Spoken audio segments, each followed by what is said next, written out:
ആകാശവാണി കവരത്തി അഭിമുഖം. എല്ലാ മാന്യ ശ്രോതാക്കൾക്കും ആകാശവാണി കവരത്തി നിലയത്തിന്റെ അഭിമുഖം പരിപാടിയിലേക്ക് സ്വാഗതം. 2 മാസത്തെ നീണ്ട വേനൽ അവധിക്ക് ശേഷം നമ്മുടെ കുരുന്നുകൾ വീണ്ടും വിദ്യാലയ മുറ്റത്തേക്ക് ഓടിയണയുകയാണ്. ഒരിടവേളയ്ക്ക് ശേഷം കൂട്ടുകാരെ കാണാൻ ആഗ്രഹിക്കുന്ന മനസ്സ്. എന്നാൽ പുതിയ സ്കൂൾ, പുതിയ ടീച്ചേഴ്സ്, പുതിയ സൗഹൃദങ്ങൾ എന്നിവയെ ആശങ്കയോടെ കാണുന്ന ട്രാൻസ്ഫർ കിട്ടി നിൽക്കുന്ന മനസ്സുകൾ. ബോർഡ് എക്സാമിൻ്റെ വർഷമെന്ന് ഭീതി ജനിപ്പിക്കുന്ന ബന്ധുക്കളുടെയും നാട്ടുകാരുടെയും ചുഴിഞ്ഞു നോട്ടത്തിൽ ഭയമുടലെടുക്കുന്ന മനസ്സുകൾ.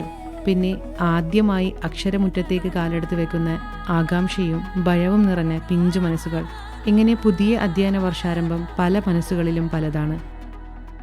ആകാശവാണിയുടെ പ്രിയപ്പെട്ട എല്ലാ ശ്രോതാക്കൾക്കും അഭിമുഖം പരിപാടിയിലേക്ക് സ്വാഗതം. ഇന്നത്തെ അഭിമുഖം പരിപാടിയിൽ ചർച്ച ചെയ്യാൻ പോകുന്നത് സ്കൂൾ റീഓപ്പണിംഗ്, കുട്ടികളെ പുതിയ അധ്യയന വർഷത്തിനായി എങ്ങനെ തയ്യാറാക്കാം എന്നതാണ്. വിവരങ്ങൾ നൽകുന്നത് Talhath KC, teacher, academic wing, directorate of education. സാറിന് അഭിമുഖം പരിപാടിയിലേക്ക് സ്വാഗതം. Thank you very much. ഇപ്പോൾ നമ്മൾ പുതിയ അധ്യയന വർഷം ആരംഭമാണല്ലേ? അതെ. പുതിയ അധ്യയന വർഷത്തിലേക്ക് കുട്ടികളെ സ്വാഗതം ചെയ്യാൻ സ്കൂൾ എന്തെല്ലാം തയ്യാറെടുപ്പുകളാണ് നടത്തുന്നത്? ഒരു പുതിയ അധ്യയന വർഷം എന്നത് പുതിയ സ്വപ്നങ്ങളുടെയും പുതിയ പ്രതീക്ഷകളുടെയും പുതിയ അവസരങ്ങളുടെയും തുടക്കമാണ്. അതുകൊണ്ട് തന്നെ പുതിയ അധ്യയന വർഷം കുട്ടികൾക്ക് സന്തോഷകരമായ അനുഭവമാകാൻ സ്കൂളുകൾ വർണ്ണാഭമായ ഒരുക്കങ്ങളാണ് നടത്തുന്നത്. ഈ വർഷം ജൂൺ 10-നാണ് അധ്യയന വർഷം ആരംഭിക്കുന്നത്.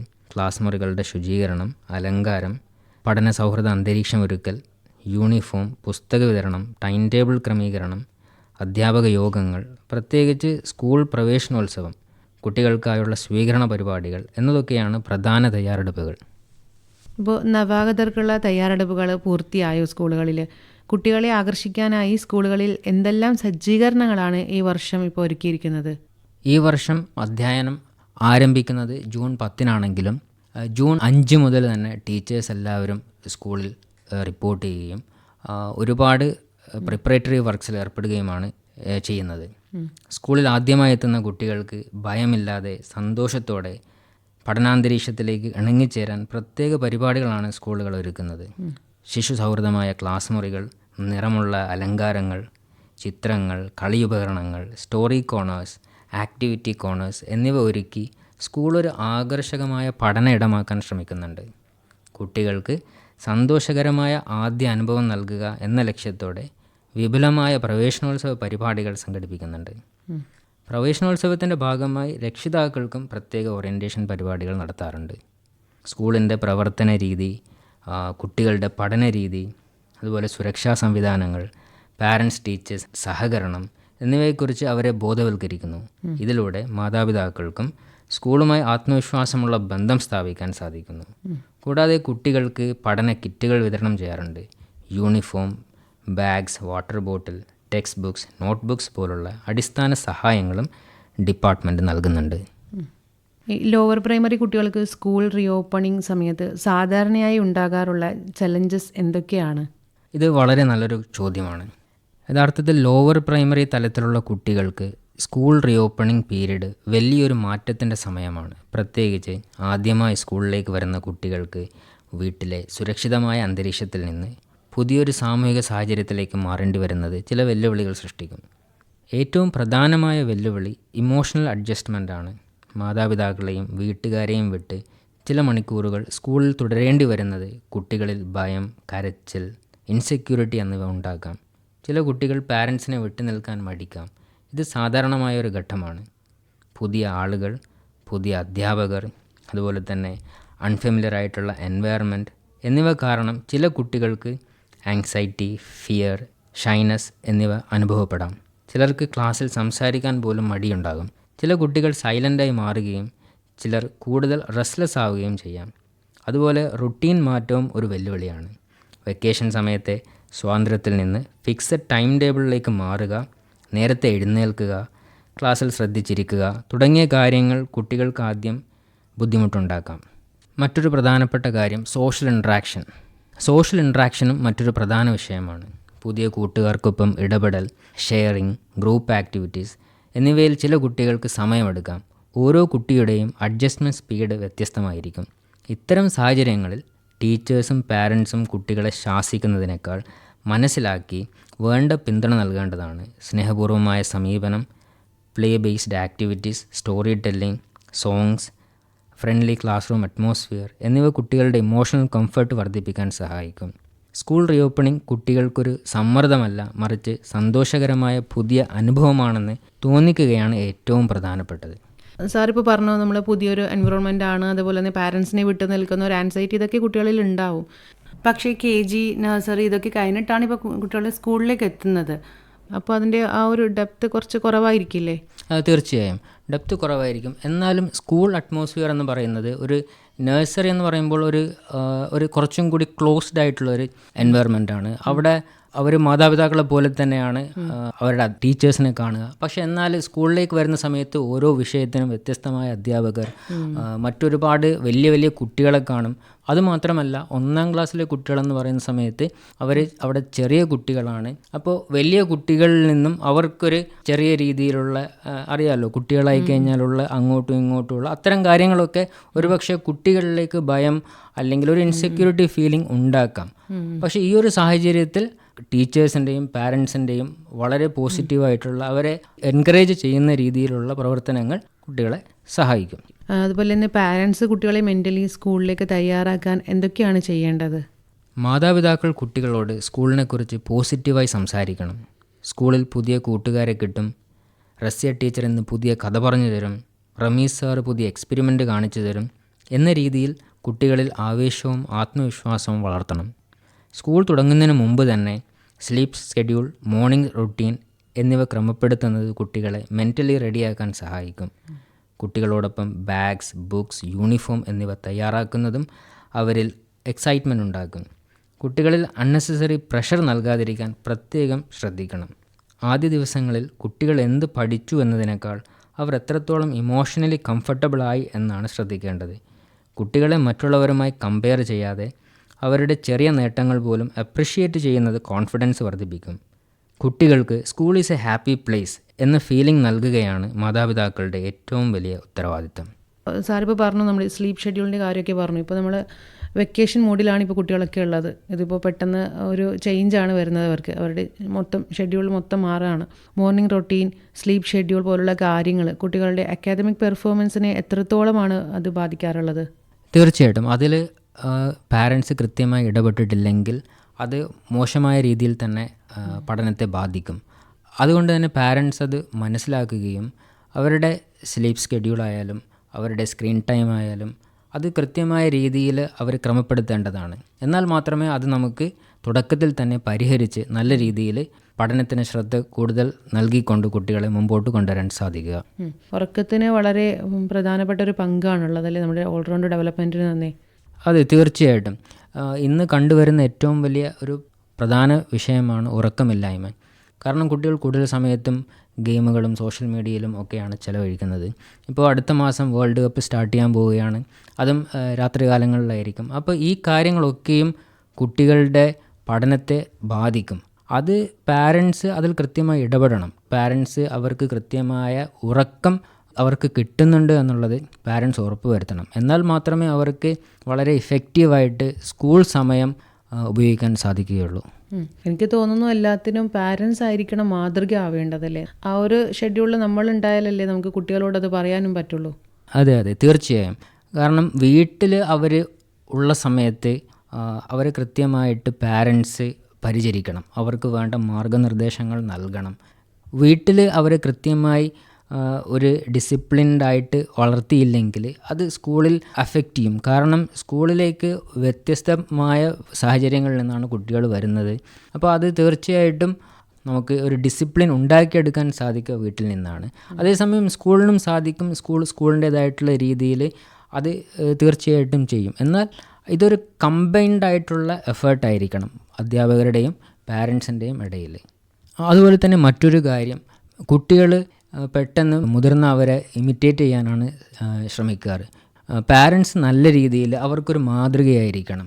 പാരൻസും സ്ക്രീൻ ടൈം, അതുപോലെ തന്നെ പാരൻസിൻ്റെ ഉറക്കം, പാരൻസിൻ്റെ ഭക്ഷണശീലങ്ങൾ ഇതൊക്കെയും കുട്ടികളെയും ബാധിക്കും. അതുകൊണ്ട് നല്ലൊരു മാതൃകയായിട്ട് നിന്നാൽ മാത്രമേ കുട്ടികളും അത് ഫോളോ ചെയ്യുകയുള്ളൂ. കുട്ടികളിൽ അതേപോലെ തന്നെ ഡിസിപ്ലിനും അതേപോലെ തന്നെ പഠന താല്പര്യങ്ങളും വളർത്താൻ പാരൻസിനും ടീച്ചേഴ്സിനും ചേർന്ന് എന്തൊക്കെയാണ് ചെയ്യാൻ സാധിക്കുക? കുട്ടികൾ ഡിസിപ്ലിനും പഠന താല്പര്യവും വളർത്തുന്നത് ഏതെങ്കിലും ഒരു വ്യക്തിയുടെ മാത്രം ഉത്തരവാദിത്തമല്ല, മറിച്ച് പാരൻസും ടീച്ചേഴ്സും ഒരുമിച്ച് പ്രവർത്തിക്കുമ്പോഴാണ് കുട്ടികളിൽ നല്ല ശീലങ്ങളും പഠനത്തിനുള്ള ആത്മാർത്ഥതയും സ്വാഭാവികമായി വളരുന്നത്. നമ്മൾ കുട്ടികൾക്ക് ഹൃദയസ്പർശിയായ രീതിയിൽ മാർഗനിർദ്ദേശങ്ങൾ നൽകണം. ശാസിക്കുന്നതിനേക്കാൾ നല്ലത് പോസിറ്റീവ് എൻകറേജ്മെൻ്റ് ആണ്. പാരൻസ് വീട്ടിൽ നല്ലൊരു പഠനാന്തരീക്ഷം ഒരുക്കണം, അത് ഏറ്റവും ഇമ്പോർട്ടൻ്റ് ആണ്. റെഗുലറായിട്ടുള്ള study time, reading habit, limited screen time, കുട്ടികളുടെ പ്രോപ്പറായിട്ടുള്ള ഉറക്കം എന്നിവ കുട്ടികളിൽ ഡിസിപ്ലിൻ തീർച്ചയായിട്ടും വളർത്താൻ സഹായിക്കും. അതുപോലെ ടീച്ചേഴ്സ് ക്ലാസ് മുറികളിൽ കുട്ടികളുടെ ആക്റ്റീവ് പാർട്ടിസിപ്പേഷൻ പ്രോത്സാഹിപ്പിക്കണം. Activity based interactive learning, games, story telling, group activities എന്നിവ പഠനത്തെ കൂടുതൽ ആസ്വാദ്യകരമാക്കും. കുട്ടികൾ സന്തോഷത്തോടെ പഠിക്കുമ്പോഴാണ് യഥാർത്ഥത്തിൽ ലേണിംഗ് നടക്കുന്നത്. അതേപോലെ തന്നെ ഇപ്പോൾ എന്നും ചർച്ച ചെയ്യുന്ന ഒരു വിഷയമാണ് നമ്മുടെ മൊബൈൽ ഫോൺ അഡിക്ഷൻ എന്ന് പറയുന്നത്. ഇപ്പോൾ കുട്ടികളിലായിക്കോട്ടെ വലിയവരിലായിക്കോട്ടെ എല്ലാം കൂടിക്കൊണ്ടിരിക്കുകയാണ്. ഇപ്പോൾ നമുക്കതില്ലാതെ ഒരു ജീവിതം ഇല്ല എന്നുള്ള രീതിക്കാണ് ഇപ്പോൾ പോയിക്കൊണ്ടിരിക്കുന്നത്. ഇത് നമ്മുടെ സ്ക്രീൻ ടൈം അല്ലെങ്കിൽ മൊബൈൽ ഫോൺ അഡിക്ഷൻ കുട്ടികളുടെ പഠനത്തെ എങ്ങനെയൊക്കെയാണ് ബാധിക്കാറുള്ളത്? വളരെ നല്ലൊരു ചോദ്യമാണ്. ഇന്നത്തെ ഈ ഡിജിറ്റൽ യുഗത്തിൽ മൊബൈൽ ഫോണുകളും സാങ്കേതികവിദ്യയും കുട്ടികളുടെ ജീവിതത്തിൻ്റെ ഭാഗമായി കഴിഞ്ഞു. അതിനാൽ സാങ്കേതികവിദ്യയെ പൂർണ്ണമായും ഒഴിവാക്കുക എന്നതായിരിക്കരുത് നമ്മുടെ ലക്ഷ്യം, മറിച്ച് ഉത്തരവാദിത്വത്തോടെ ഉപയോഗിക്കാൻ കുട്ടികളെ പഠിപ്പിക്കുകയാണ് വേണ്ടത്. അമിതമായ സ്ക്രീൻ ടൈം കുട്ടികളുടെ അറ്റൻഷൻ സ്പാൻ, അതായത് ശ്രദ്ധാശേഷി, വായനാശീലം, ഉറക്കക്രമം, ശാരീരിക പ്രവർത്തനങ്ങൾ എന്നിവയെ പ്രതികൂലമായി ബാധിക്കാം. ദീർഘനേരം മൊബൈൽ ഫോണുകളിലും ഗെയിമുകളിലും സോഷ്യൽ മീഡിയയിലും ചെലവഴിക്കുന്നത് പഠനത്തിൽ ശ്രദ്ധ കുറയുന്നതിനും കണ്ണിൻ്റെ ആരോഗ്യത്തെയും മാനസികാരോഗ്യത്തെയും ബാധിക്കുന്നതിനും കാരണമാകാം. അതേസമയം സാങ്കേതികവിദ്യ ഉത്തരവാദിത്വത്തോടെ ശരിയായ രീതിയിൽ ഉപയോഗിച്ചാൽ അത് പഠനത്തിനുള്ള ശക്തമായ ഉപകരണമാണ്. അതുകൊണ്ട് തന്നെ അധ്യാപകർ കുട്ടികളെ എഡ്യൂക്കേഷൻ ആപ്സ്, ഡിജിറ്റൽ ലൈബ്രറികൾ, ഓൺലൈൻ പഠന പ്ലാറ്റ്ഫോമുകൾ എന്നിവ ഫലപ്രദമായി ഉപയോഗിക്കാൻ പരിശീലിപ്പിക്കണം. വിവരശേഖരണം, project works, assignments, communication, self learning എന്നിവയ്ക്കായി സാങ്കേതികവിദ്യയെ എങ്ങനെ പ്രയോജനപ്പെടുത്താമെന്ന് കുട്ടികൾക്ക് പഠിപ്പിക്കേണ്ടതുണ്ട്. കുട്ടികളുടെ സ്ക്രീൻ ഉപയോഗത്തിന് വ്യക്തമായ സമയപരിധി നിശ്ചയിക്കുകയും അവർ കാണുന്ന ഉള്ളടക്കങ്ങൾ നിരീക്ഷിക്കുകയും വേണം. സാങ്കേതികവിദ്യയെ പഠനത്തിനും ക്രിയേറ്റീവായിട്ടുള്ള പ്രവർത്തനങ്ങൾക്കുമായി ഉപയോഗിക്കാൻ പ്രോത്സാഹിപ്പിക്കണം. നമ്മുടെ ലക്ഷ്യം നോ സ്ക്രീൻ യൂസ് എന്നതായിരിക്കരുത്, മറിച്ച് സ്മാർട്ട് സ്ക്രീൻ യൂസ് എന്നതായിരിക്കണം. ഇപ്പോൾ സാറ് പറഞ്ഞതുകൊണ്ടാണ് ഞാനൊരു കാര്യം ചിന്തിക്കുന്നത്. ശരിക്കും നമ്മൾ എല്ലാ രക്ഷിതാക്കളും അതുപോലെ തന്നെ ടീച്ചേഴ്സ് ആയിക്കോട്ടെ കൂടുതൽ പേരും കുട്ടികളുടെ സ്ക്രീൻ ടൈം കുറക്കാൻ ഉദ്ദേശിക്കുന്നത് തന്നെ ഫോണെ കൊടുക്കാത്ത രീതിയിലേക്ക് മാറ്റുക എന്നുള്ളതായിരിക്കും. അത് ഭയങ്കര ബുദ്ധിമുട്ടുള്ളൊരു കാര്യമാണ്. അതുകൊണ്ടായിരിക്കാം അത് നടക്കാതെയായി പോകുന്നത്. ശരിക്കും ഫോൺ ഉപയോഗിക്കണം, പക്ഷേ ഉത്തരവാദിത്തത്തോടു കൂടി അത് ഉപയോഗിക്കാനാണ് കുട്ടികളെ പഠിപ്പിക്കേണ്ടത്, അല്ലേ? അതെ, തീർച്ചയായിട്ടും ഇന്ന് നമ്മളത് പഠിപ്പിക്കണം. കാരണം നമുക്കറിയാം ഇന്നത്തെ കുട്ടികൾ ഡിജിറ്റൽ നേറ്റീവ്സ് ആണ്. നമ്മൾ അതേസമയം ഡിജിറ്റൽ മൈഗ്രൻസ് ആണ്. നമുക്കൊരിക്കലും കുട്ടികളെ ഇത്തരം ടെക്നോളജി ഉപയോഗിക്കുന്നതിൽ നിന്നും മാറ്റി നിർത്താൻ സാധിക്കില്ല. അങ്ങനെ ചെയ്തു കഴിഞ്ഞാൽ അത് കുട്ടികളെ യഥാർത്ഥത്തിൽ പുറകിലോട്ട് വലിക്കുന്നൊരു കാഴ്ചപ്പാടാണ്. അതേസമയം അവർക്ക് ഇത് എങ്ങനെ പോസിറ്റീവായിട്ട് ഉപയോഗിക്കാം, എങ്ങനെ ഇത് ഫലപ്രദമായി ഉപയോഗിക്കാം എന്നുള്ള കാര്യങ്ങളാണ് നമ്മൾ പഠിക്കണം. അത് നമ്മൾ രക്ഷിതാക്കൾ എന്നുള്ള രീതിയിൽ അതല്ലെങ്കിൽ അധ്യാപകർ എന്നുള്ള രീതിയിൽ അത് നമ്മൾ പഠിക്കുകയും അത് അവരിലേക്കത് പകർന്നു നൽകുകയും വേണം. എന്നാൽ മാത്രമേ നമുക്ക് ടെക്നോളജി വളരെ ഫലപ്രദമായ രീതിയിൽ കുട്ടികളെ കൊണ്ട് ഉപയോഗിപ്പിക്കാൻ സാധിക്കുകയുള്ളൂ. അതിൻ്റെ ദൂഷ്യവശങ്ങൾ മാത്രം നോക്കാതെ അതിൻ്റെ അഡ്വാൻറ്റേജസ് കൂടി നമ്മൾ കാണണം എന്നുള്ളത്. അതെ അതെ, തീർച്ചയായും. ഇപ്പോൾ നമ്മൾ മഴക്കാലമാണ് തുടങ്ങാൻ പോകുന്നത്, തുടങ്ങി അല്ലേ? അപ്പോൾ ഈ മഴക്കാലം തുടങ്ങുന്ന സാഹചര്യത്തിൽ പാരൻസ് കുട്ടികളിൽ ശ്രദ്ധിക്കേണ്ട ആരോഗ്യ കാര്യങ്ങൾ എന്തൊക്കെയാണ്? മഴക്കാലം ആരംഭിക്കുന്നതോടെ കുട്ടികളിൽ ജലദോഷം, പനി, വൈറൽ രോഗങ്ങൾ, തൊണ്ടവേദന തുടങ്ങിയ ആരോഗ്യ പ്രശ്നങ്ങൾ വർദ്ധിക്കാനുള്ള സാധ്യതയുണ്ട്. അതിനാൽ മാതാപിതാക്കൾ കുട്ടികളുടെ വ്യക്തി ശുചിത്വം, പോഷകാഹാരം, സുരക്ഷിതമായ കുടിവെള്ളം എന്നിവയ്ക്ക് പ്രത്യേക ശ്രദ്ധ നൽകണം. സ്കൂളിലേക്ക് പോകുമ്പോൾ കുട്ടികൾക്ക് കുട, റെയിൻകോട്ട് എന്നിവ നൽകുന്നതും മഴയിൽ നനഞ്ഞാൽ ഉടൻ വസ്ത്രം മാറാൻ ശ്രദ്ധിക്കുന്നതും നല്ലതാണ്. കൈകൾ ഇടയ്ക്കിടെ കഴുകുക, ശുദ്ധജലം കുടിക്കുക, ആരോഗ്യകരമായ ഭക്ഷണം കഴിക്കുക തുടങ്ങിയ നല്ല ശീലങ്ങൾ കുട്ടികളിൽ വളർത്തേണ്ടതുണ്ട്. വിദ്യാഭ്യാസ വകുപ്പും ആരോഗ്യവകുപ്പും സംയുക്തമായി എല്ലാ സ്കൂളുകളിലും സ്കൂൾ ഹെൽത്ത് ചെക്കപ്സ് പതിവായി സംഘടിപ്പിക്കുന്നുണ്ട്. ഈ പരിശോധനകളിലൂടെ കുട്ടിയുടെ പൊതു ആരോഗ്യം, കാഴ്ചശക്തി, കേൾവിശക്തി, പോഷകാഹാര നില, മറ്റ് ആരോഗ്യ പ്രശ്നങ്ങൾ എന്നിവ വിലയിരുത്തുകയും ആവശ്യമായ നിർദ്ദേശങ്ങളും ചികിത്സാ റഫറലുകളും നൽകുകയും ചെയ്യുന്നു. അതിനാൽ ആരോഗ്യ പരിശോധനകളിൽ കുട്ടികളുടെ പങ്കാളിത്തം ഉറപ്പാക്കാനും ആരോഗ്യ വിഭാഗത്തിൻ്റെ നിർദ്ദേശങ്ങൾ പാലിക്കാനും മാതാപിതാക്കൾ പ്രത്യേകം ശ്രദ്ധിക്കണം. അതേപോലെ ഇപ്പോൾ നമ്മൾ നോക്കുകയാണെങ്കിൽ കുട്ടികളുടെ ഓൾറൗണ്ട് ഡെവലപ്മെൻറ്റ് അല്ലെങ്കിൽ നല്ലൊരു വ്യക്തിയായിട്ട് അവരെ വാർത്തെടുക്കുന്നതിൽ പാരൻസിന് മാത്രമല്ല റോളുള്ളത്, പാരൻസ് ടീച്ചേഴ്സിൻ്റെ ഒരു കൂടിച്ചേരലാണ് അതിന് വേണ്ടത്. അപ്പോൾ അതിൻ്റെ ആ ഒരു പാരൻസ് ടീച്ചേഴ്സ് കമ്മ്യൂണിക്കേഷൻ ഇതിന് എത്രത്തോളം കുട്ടികളുടെ വ്യക്തിത്വ വികാസത്തിന് എത്രത്തോളം പ്രധാനമാണ്? കുട്ടികളുടെ വിദ്യാഭ്യാസത്തിലും സമഗ്ര വളർച്ചയിലും പാരൻസ് ടീച്ചേഴ്സ് കമ്മ്യൂണിക്കേഷൻ വളരെ നിർണായകമായ പങ്ക് വഹിക്കുന്നുണ്ട്. ഒരു കുട്ടിയുടെ ജീവിതത്തിൽ ഏറ്റവും കൂടുതൽ സ്വാധീനം ചെലുത്തുന്ന 2 ഘടകങ്ങളാണ് വീടും വിദ്യാലയവും. അതിനാൽ മാതാപിതാക്കളും അധ്യാപകരും തമ്മിലുള്ള നല്ല ആശയവിനിമയം കുട്ടിയുടെ പഠനത്തിനും വ്യക്തിത്വ വികാസത്തിനും വലിയ പിന്തുണ നൽകും. അതുകൊണ്ട് പാരൻസ് അല്ലെങ്കിൽ ഗാർഡിയൻസ് എല്ലാ പാരൻസ് ടീച്ചേഴ്സ് മീറ്റിംഗ്സ്, അതുപോലെ സ്റ്റുഡൻസ് അപ്രൈസൽ മീറ്റിംഗ് എന്നിവ കൃത്യമായി പങ്കെടുക്കുകയും അധ്യാപകരുമായി കുട്ടികളുടെ കാര്യങ്ങൾ തുറന്ന് സംസാരിക്കുകയും വേണം. കുട്ടിയുടെ വിജയത്തിനുള്ള ഏറ്റവും ശക്തമായ പങ്കാളിത്തമാണ് മാതാപിതാക്കളും അധ്യാപകരും തമ്മിലുള്ള സഹകരണം. പാരൻസിനോടും അതേപോലെ തന്നെ കുട്ടികളോടുമായിട്ട് സാറിന് പ്രത്യേകമായിട്ട് എന്തെങ്കിലും അഡ്വൈസ് കൊടുക്കാനുണ്ടോ? അഡ്വൈസ് ആയിട്ടല്ല, മറിച്ച് നേരത്തെ പറഞ്ഞതുപോലെ പുതിയ അധ്യയന വർഷം ഒരു പുതിയ ക്ലാസ്സിൻ്റെ തുടക്കം മാത്രമല്ല, പുതിയ സ്വപ്നങ്ങളുടെയും പുതിയ അവസരങ്ങളുടെയും പുതിയ പഠനാനുഭവങ്ങളുടെയും തുടക്കമാണ്. അതിനാൽ കുട്ടികളോടും മാതാപിതാക്കളോടും ഞാൻ പറയാൻ ആഗ്രഹിക്കുന്നത്, പഠനം മാർക്കുകൾക്ക് വേണ്ടിയുള്ള ഒരു മത്സരം മാത്രമല്ല, ജീവിതത്തെ മനസ്സിലാക്കാനും നല്ല മനുഷ്യരായി വളരാനുമുള്ളൊരു യാത്രയാണ്. ചോദ്യങ്ങൾ ചോദിക്കാൻ മടിക്കരുത്. ശരിയാണെന്ന് തോന്നുന്ന കാര്യങ്ങൾ ചെയ്യാൻ ഭയപ്പെടരുത്. പുതിയ കാര്യങ്ങൾ പഠിക്കാൻ എപ്പോഴും തയ്യാറാകണം. മാതാപിതാക്കൾക്ക് കുട്ടികൾക്ക് നൽകാൻ കഴിയുന്ന ഏറ്റവും വലിയ സമ്മാനം നിങ്ങളുടെ സ്നേഹവും പിന്തുണയും ഉറപ്പുവരുത്തുന്ന ക്വാളിറ്റി ടൈമാണ്. കുട്ടികളെ മറ്റുള്ളവരുമായി താരതമ്യം ചെയ്യാതെ അവരുടെ കഴിവുകളും താല്പര്യങ്ങളും തിരിച്ചറിഞ്ഞ് പ്രോത്സാഹിപ്പിക്കുക. മാർക്കുകളെക്കാൾ അവരുടെ ആത്മവിശ്വാസത്തിനും സന്തോഷത്തിനും സ്വഭാവ രൂപീകരണത്തിനും പ്രാധാന്യം നൽകുക. എല്ലാ കുട്ടികൾക്കും സന്തോഷകരവും വിജയകരവുമായ ഒരു പുതിയ അധ്യയന വർഷം ആശംസിക്കുന്നു. ഒരുപാട് നന്ദിയുണ്ട് സാർ. ഒരുപാട് തിരക്കുകൾക്കിടയിലും ആകാശവാണി ശ്രോതാക്കൾക്കായിട്ട് സാറിന് വിലപ്പെട്ട സമയം പങ്കുവച്ചതിന് ഒരുപാട് സന്തോഷമുണ്ട്. ഒരുപാട് നല്ല വിവരങ്ങളാണ് സാർ നൽകിയിരിക്കുന്നത്. നന്ദി സാർ. ഇങ്ങനൊരു അവസരം തന്നതിന് ആകാശവാണിയോടും എൻ്റെ നന്ദി രേഖപ്പെടുത്തുന്നു. Thank you. സ്കൂൾ റീഓപ്പണിംഗ്, കുട്ടികളെ പുതിയ അധ്യയന വർഷത്തിനായി എങ്ങനെ തയ്യാറാക്കാം എന്ന വിഷയത്തെ ആസ്പദമാക്കി നടന്ന അഭിമുഖമാണ് ശ്രോതാക്കൾ ഇതുവരെ കേട്ടത്.